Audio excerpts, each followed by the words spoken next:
څنګه کولی شو خپله حافظه قوي کړو؟ سلام او نیکې هیلې، ښه راغلاست زموږ فیسبوک پاڼې ته او چینل یوټیوب ته. څنګه کولی شو خپله حافظه قوي کړو؟ د لیک د حافظې د قوت لپاره تر ټولو ګټوره لاره ثابته شوې ده. څېړونکي وایي هغوی چې په قلم د لیکلو عادت لري او په لاس لیکل کوي حافظه یې قوي کېږي او په ورځني ژوند کې ښه مخته ځي. کله چې موږ یو څه په خپل قلم لیکو د ژبې او ذهن ترمنځ یو قوي تړون رامنځته کېږي او له موږ څخه د لیکلي څیزونه نه هېرېږي. دا چارې په اوږد مهال کې زموږ حافظه قوي کوي. مطالعه په لوړ غږ سره وکړئ. سمه ده چې په دې کار سره به لږ د لیوني په شان ښکاره شئ، خو دا کار حتما یو ځلې وکړئ.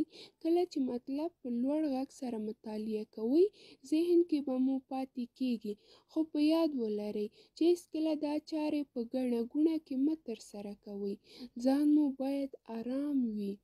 د دې پر ځای چې څو ځلې یو کتاب مطالعه کړئ، یو ځل یې په لوړ غږ سره په ارام ځای کې ووایاست. خپله به درته معلومه شي.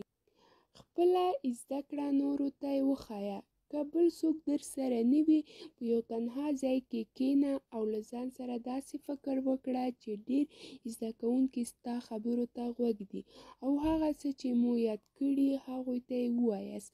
دا چارې د معلوماتو د ډېر وخت لپاره په یاد ساتلو کې مرسته کوي. نقاشي وکړئ. یوه بله تر ټولو غوره لاره دا ده چې نقاشي یا رسامي وکړئ. په نقاشي سره ستاسو د حافظه په حرکت کې راځي.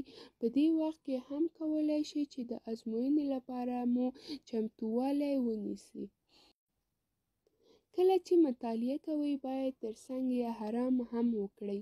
کله چې مو مغز کار کوي اړینه ده چې په منظم ډول ارام وکړئ ترڅو لا ډېر څه په ذهن کې ځای پر ځای کړئ. په منظمه توګه باید له 45 دقیقو څخه تر 50 دقیقو پورې یو څه ارام وکړئ او د یادولو وړ ده. که چېرته سستي وکړئ او زیات وخت په درس ویلو او یا هم یو څه په یادولو کې پاتې شي، بیا مو فکر خرابېږي چې دا وخت بیا نشئ کولی څه یاد کړئ. مننه چې له موږ سره وئ او هیله ده چې زموږ فیسبوک پاڼه او یوټیوب چینل لایک او سبسکرایب کړئ.